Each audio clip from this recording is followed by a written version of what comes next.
I'm here with one of my closest friends on earth, K'Leetha, who is an important part of Trust Your Animal Instincts, new book that I just released. And she is totally a huge influence in my life. Taught me about energy healing for the first time.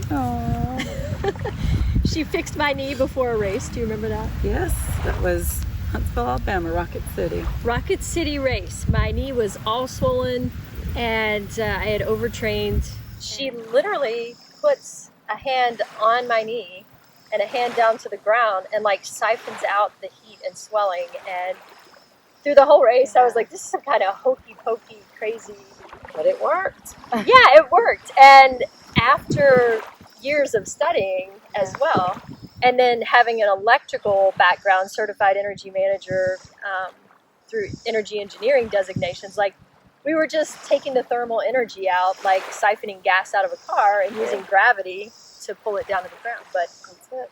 these ancient techniques, they use electricity because we are made of energy. Yep. And she's a science teacher, so you know. It totally made sense to me. And when you said that it worked, it's like, my work here is done. What I used to think of as like emotional and kind of avoid those things, realizing that I was letting energy build up. Sure. You know?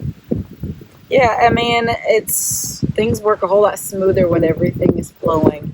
And if there is a negative energy creating some kind of a blockage, it's going to manifest in something somehow in the physical. So, you know, once you identify that and kind of alleviate whatever the blockage is, things physically usually go a whole lot smoother. You know, you think about like water and energy, and like you say, when you hold all that in, it's like you got to blow off steam. In our language, we have words that represent, you know, I got to blow off some of this steam or become frozen with fear. Right. You know, in the other extreme. Yeah.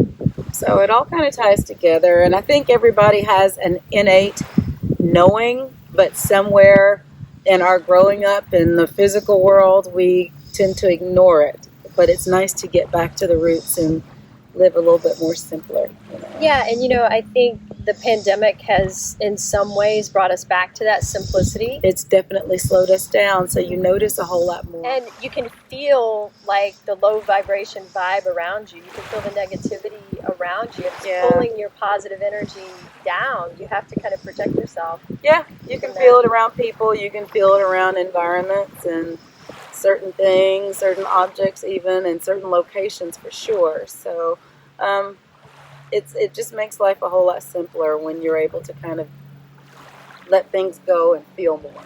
And it's like we were talking about earlier with the lake and throwing rocks in there. It's those ripples that you're creating that touch other people, they touch yourself. And no matter what action we take, wherever our energy goes, there are consequences, good and bad. But we get to actually kind of dictate that, considering what you put out there. So, and ripples aren't bad. Ripples are good.